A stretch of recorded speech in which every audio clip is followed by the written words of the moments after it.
Et nous voilà de retour à notre magazine de télévision. Madame, monsieur, bonjour ou bonsoir où que vous soyez actuellement. J'espère que vous êtes en forme, de bonne humeur. Nous mettons le cap aujourd'hui sur la Côte d'Ivoire. La Côte d'Ivoire, un pays d'Afrique de l'Ouest, un pays très riche, un pays qui a marqué quand même l'actualité depuis les années 60 avec un président très connu, Félix Houphouët-Boigny, qui a fait la marque même à l'échelle internationale.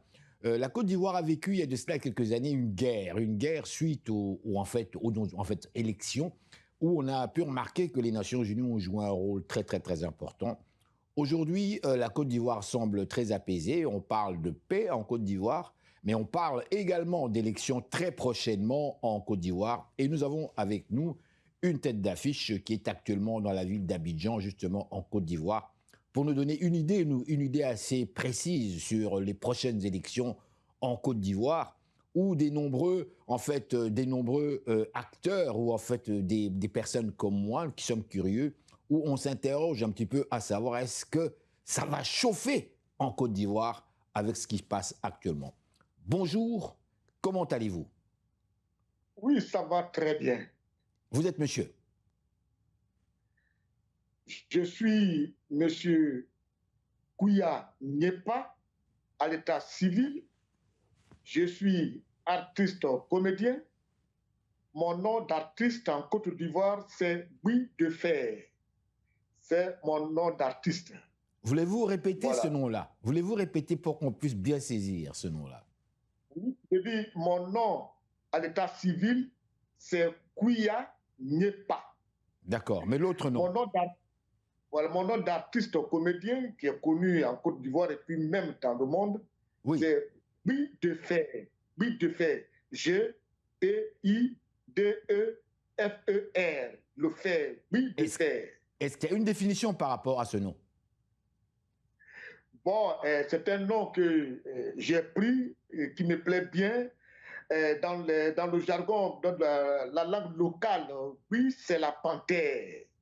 Et la panthère, c'est un animal qui est apte, qui se défend bien et qui n'a peur de rien. Et donc, je me fais appeler Bui, qui veut dire panthère en français. Donc, une panthère en fer. Oui, de fer.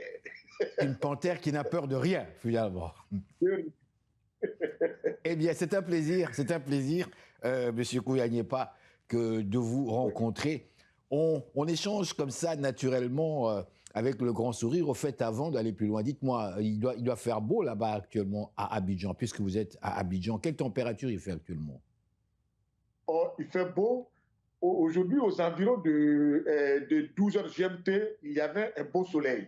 Oui. Mais comme nous sommes là aux environs de 18 heures GMT, le soleil a baissé et il fait plus trop chaud, mais il fait bon vivre. En fait, Mais le climat, il est beau. Quand il fait très chaud, Abidjan, c'est au bord de la lagune, c'est humide. On peut atteindre dans les 25-30 degrés facilement. Oui, ça c'est vrai. Hein? C'est vrai. Mais parce que vous avez cette humidité-là. C'est très joli, Cocody, mais vous êtes au bord de la lagune, là, et ça dégage l'humidité. Hein? Abidjan, la belle. Abidjan, la belle. Côte d'Ivoire, la belle. Bientôt, mon frère, les élections nous guettent en Côte d'Ivoire. Et les médias s'interrogent. On se pose de très nombreuses questions. Dès qu'approchent les élections dans les pays africains comme tels, on sait qu'il pourrait y avoir des morts. Et on rêve de la paix. On veut qu'il y ait des élections comme partout ailleurs dans le monde. Or, actuellement, permettez-moi de vous situer, de vous présenter une carte à ma manière. Vous allez me corriger. J'espère que j'ai tort. J'espère toujours avoir tort par rapport à ma vision comme telle. Nombreux s'interrogent s'il n'y aura pas une guerre en Côte d'Ivoire. Que répondez-vous à cela? Vous dites quoi? Nombreux à l'international s'interrogent s'il n'y aura pas une guerre comme on a connu lors des dernières élections qui ont opposé M. Laurent Gbagbo avec Alassane Ouattara, l'actuel président. Il n'y aura pas de guerre pour ces élections du 25 octobre 2025 parce que les schémas ne sont pas les mêmes. En 2010, il y avait deux camps. un camp dirigé par le président Laurent Gbagbo qui était armé et il y avait un autre camp dirigé par le chef de l'État actuel, Alassane Ouattara, qui était armé. Donc nous avions deux camps qui étaient armés et qui s'affrontaient. Et donc ça nous a causé assez de morts. Plus de 3000 morts, il y a eu assez de morts. Aujourd'hui, en 2025, ce n'est pas le même schéma. Nous avons un seul camp, le camp officiel, c'est-à-dire le camp normal, qui est le camp de Alassane Ouattara, où il n'a que l'armée. C'est uniquement ce camp qui est armé. Le camp de Gbagbo Laurent n'est pas du tout armé. Donc c'est des civils aujourd'hui sans armes. Ça fait deux figures. Or, quand tu prends aussi au niveau du militantisme, au niveau de l'opposition, il y a un peu de la division. Donc, l'opposition de 2010, qui était une opposition vigoureuse, où des gens étaient très excités, cette opposition n'a plus la même densité. Nous avons aujourd'hui le PPAC de Gbagbo Laurent qui a perdu assez de militants. Afi N'Guessan a pris un groupe, Blé Goudé a pris un groupe de militants. Nous avons Mme Simone et Yves Gbagbo qui a pris un groupe. Et donc, au niveau même du poids de l'opposition, il y a des gens sont très faibles. Au niveau de l'opposition du PPAC, il n'y a plus cette rage-là, cette densité, cette pléthore de militants. Ce n'est plus ça. Et des gens qui étaient autour de Gbagbo, qui prenaient, on va sortir, on va marcher, vous allez voir. Aujourd'hui, ces personnes ne sont plus avec Gbagbo. Blé Goudé fait route à part. Et lui, il appelle à un climat d'apaisement. Nous avons Simone Eive Gbagbo, l'épouse de Gbagbo, qui est candidate, qui appelle à un apaisement. Et nous avons Awa Dombelo, qui appelle à un apaisement. Donc, et nous avons Jean-Louis Pillon, qui appelle à un apaisement. Nous avons peut-être... donc aujourd'hui, il nous reste le PDCI et le PPAC. Le PDCI est un parti de bourgeois. C'est le parti qui a créé la Côte d'Ivoire. Donc, ils ne savent pas faire de l'opposition de rue. Ils ne sont pas habitués à ça. C'est une opposition de salon. C'est des gens qui sont habitués à être ministres, à être DG. C'est une opposition de bourgeoisie, en fait. Donc, ils n'ont pas cette mentalité d'opposition de rue. Donc, s'il y a une opposition de rue capable peut-être d'effrayer le parti au pouvoir, c'est le PPAC de Laurent Gbagbo. Or, ce PPAC est affaibli à cause des départs de Charles Blé Goudé, de Awa Dombelo, de Simone Eive Gbagbo qui appellent à un apaisement. Donc, il ne reste que peut-être quelques militants du PPAC qui vont appeler à chauffer, à un soulèvement. Et quand c'est comme ça, le poids est faible devant le parti au pouvoir. Non seulement vous n'avez pas des armes, comme en 2010, mais vous avez perdu assez de poids avec le départ de certains militants, des grosses têtes d'ailleurs. Et quand c'est comme ça, je dis, c'est vrai, des gens à l'extérieur peuvent penser à un climat. Mais quand tu vis en Côte d'Ivoire et que tu connais au niveau des compositions, tu te dis, il peut y avoir peut-être des manifestations, mais jusqu'à aller empêcher une élection d'avoir lieu, qu'il y ait des morts comme en 2010, je ne crois pas. En toute sincérité. Monsieur Kouya Nyepa, de nombreux téléspectateurs ivoiriens et africains, et même canadiens, s'interrogent sur, comment dirais-je, la candidature de l'actuel président.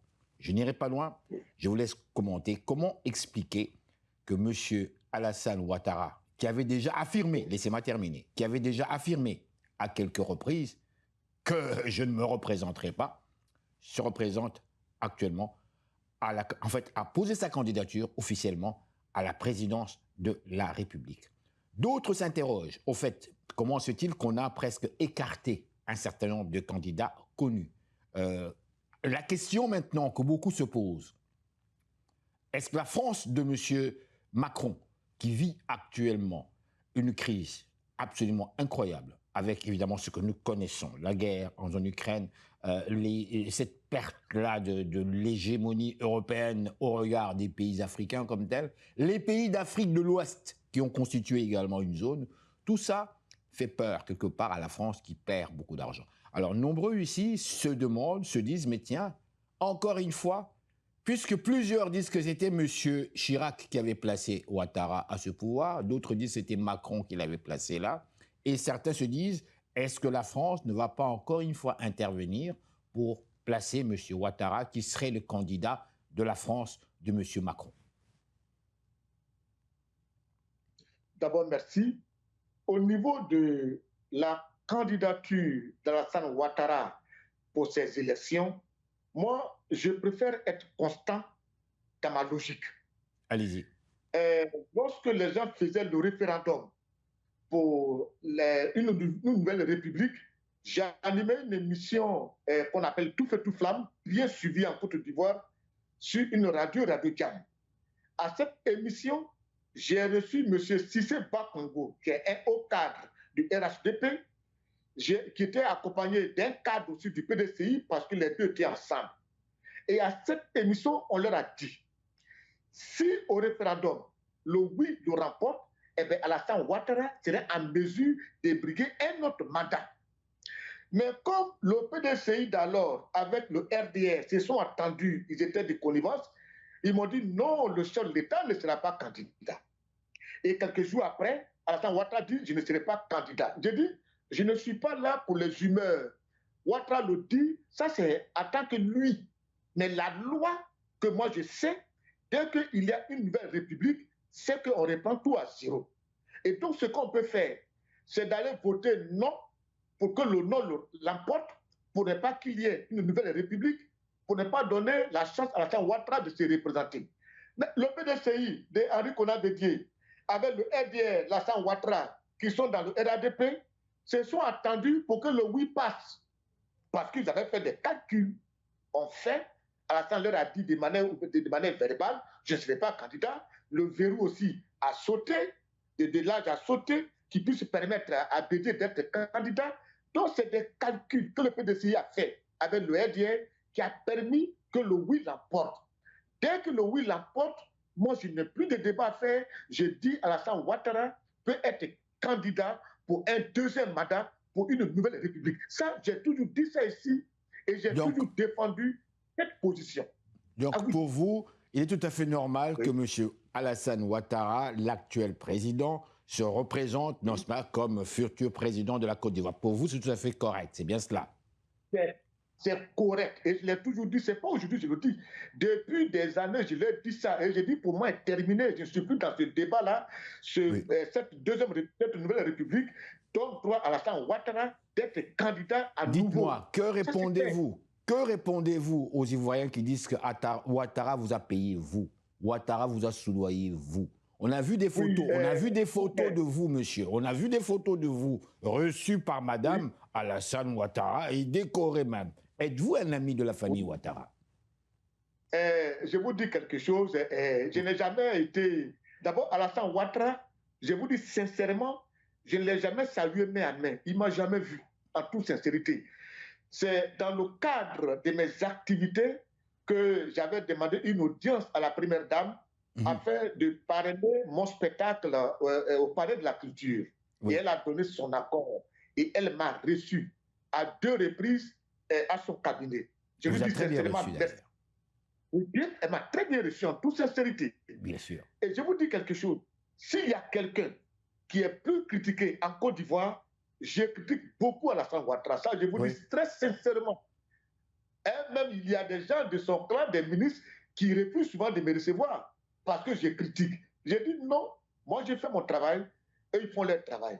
Mais sinon, si Alassane Ouattara m'a acheté, vous qui êtes, si vous avez des amis en Côte d'Ivoire, venez voir où je dors. Venez voir où j'habite à Yopougon-Niagon, dans des conditions difficiles. Quand il pleut, l'eau rentre sur moi et l'eau arrive jusqu'au niveau de mes genoux. Donc Ouattara ne vous a pas acheté, quoi. Donc Ouattara ne vous a pas acheté. Tu m'avais acheté, il y a un minimum que j'allais avoir, un minimum d'aisance. Une villa, quand même.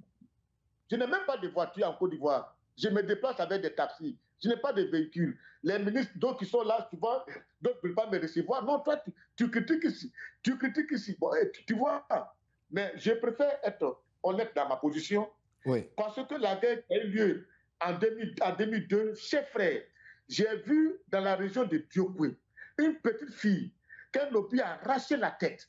Une petite fille de près de 10 ans qui vendait des oranges. Mais j'ai été choqué.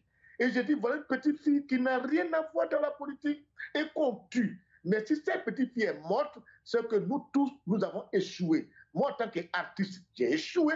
Les footballeurs ont échoué. Les chefs coutumiers et rois ont échoué. Les religieux ont échoué.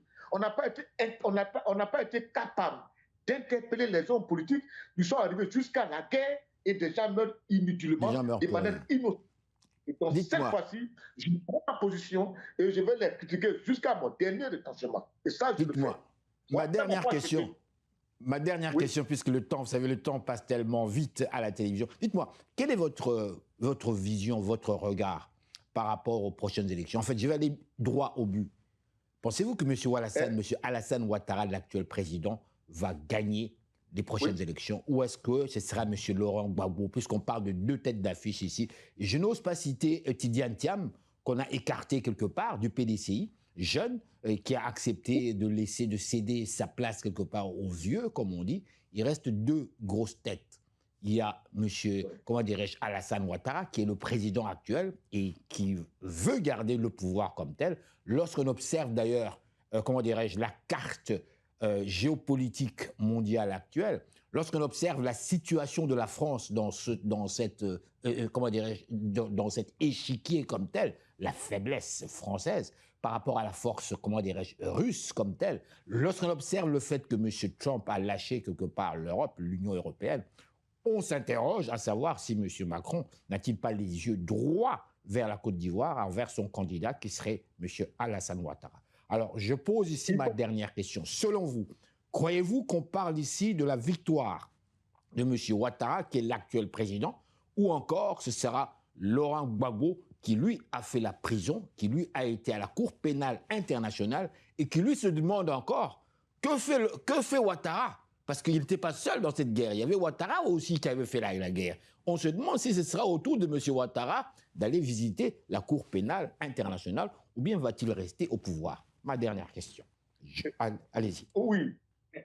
Oui. Il faut d'abord la position de la France en Côte d'Ivoire.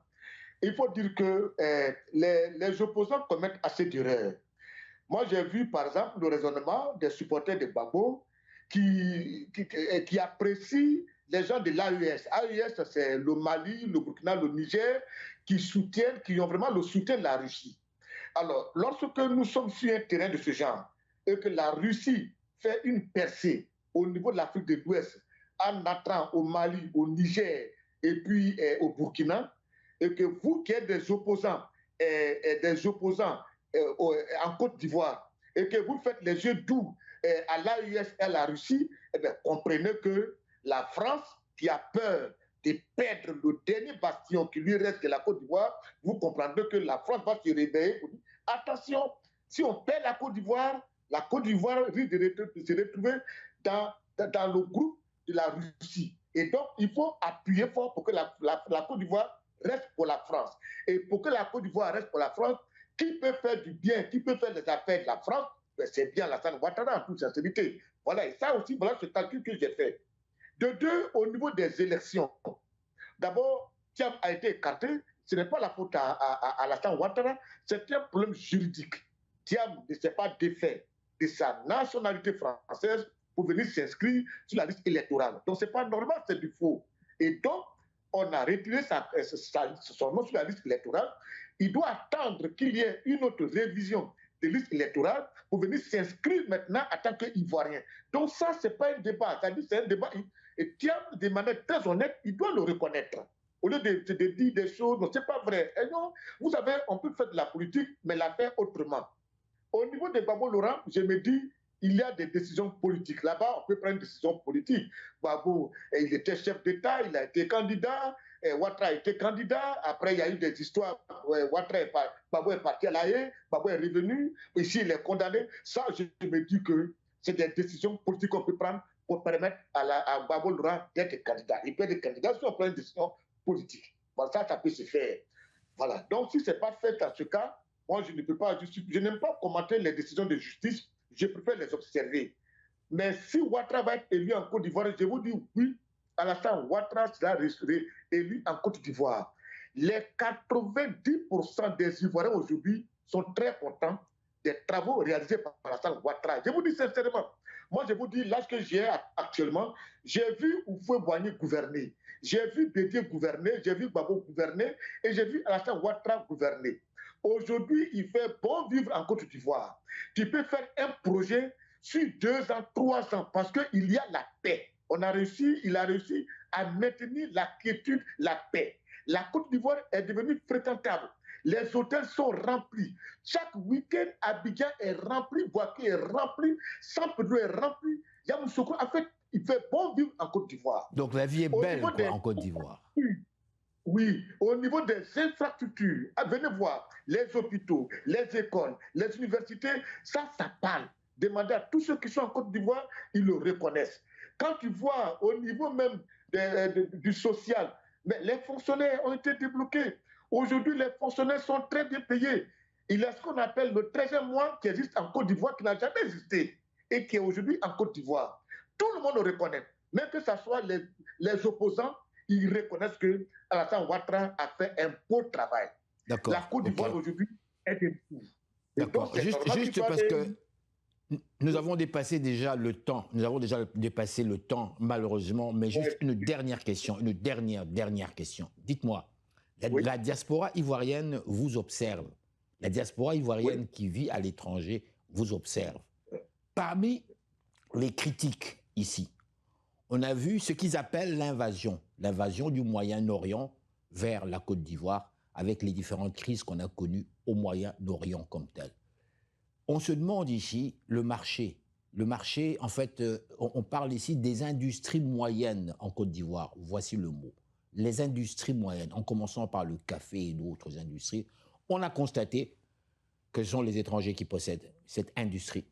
Et que l'Ivoirien, lui, soit qu'il est dans le taxi ou ailleurs comme tel, mais l'Ivoirien n'est pas là. Et on a constaté aussi que Ouattara n'a pas fait grand-chose par rapport. On parle ici d'une classe affaires. On a remarqué quelque part que la Côte d'Ivoire, ce sont les étrangers finalement qui possèdent la Côte d'Ivoire et qui possèdent l'économie de la Côte d'Ivoire. C'est ma dernière question. Quel est votre commentaire par rapport à cela? Il faut dire qu'il faut être en Côte d'Ivoire pour voir. Moi, en toute sincérité, il y a des Ivoiriens ici. Aujourd'hui, il y a une dernière banque qui a été carrément rachetée par un Ivoirien qui est de Kourougou. Et puis, l'Ivoirien en tant que tel même n'est pas un homme qui est ancré dans les affaires. C'est maintenant que l'État de Côte d'Ivoire a commencé à faire la communication, la promotion pour demander aux jeunes Ivoiriens de se constituer en grands groupes. Au niveau des grands groupes, la Côte d'Ivoire, les Ivoiriens, je vous dis sincèrement, ils n'ont pas cette culture-là de faire des affaires. Ils se contentaient simplement à être fonctionnaires, travailler dans des entreprises. Effectivement, ce que vous dites, beaucoup d'entreprises aujourd'hui qui sont peut-être, qui sont porteurs au niveau même de l'agro-industriel appartiennent à des personnes étrangères qui viennent investir des sous, si tu vois, qui viennent investir des sous. Et ça, c'est une réalité. C'est une réalité, mais c'est parce qu'il y a une absence, pas volontaire, mais une absence des Ivoiriens dans le milieu des affaires. C'est maintenant qu'on commence à les intéresser, et puis le régime fiscal aussi ne les permet pas souvent de créer. Et puis, il manque souvent des accompagnements. Les banques ivoiriennes ne peuvent pas accompagner difficilement, si ce n'est que des petits financements. Mais au niveau de l'international, là-bas, c'est des gros moyens qu'ils envoient. Et donc, ça ne me surprend pas que sur le plan économique des affaires, que la plupart des grosses affaires soient détenues par des étrangers, mais ça ne veut pas dire que la Côte d'Ivoire se substitue aux étrangers. Non, non, non. Non, non, non, non, non, c'est une question de volonté, c'est une question de savoir-faire. Si tu n'as pas la capacité de faire, eh bien, tu ne peux pas connaître. Moi, je vous parle sincèrement, je ne suis pas un homme d'affaires, je suis un artiste comédien. Donc, ce que je peux faire, c'est de monter des pièces et puis de jouer sur le plan international. Mais ce que vous dites, c'est vrai, la plupart aujourd'hui, sur le plan économique, beaucoup d'affaires appartiennent à des gens qui sont à l'extérieur. Mais ce n'est pas une volonté politique ivoirienne, c'est parce que le marché est là, la concurrence est là, mais les Ivoiriens ne vont pas à la concurrence. C'est tout. Sinon, le chef d'État a mis tout en œuvre pour que chacun vienne compétir. C'est tout. Voilà. Bien, je dois vous dire merci. Merci beaucoup de nous avoir accordé de votre temps. Et je veux vous souhaiter une excellente journée. Personnellement, j'ai apprécié cette interview. Merci. Bonne journée.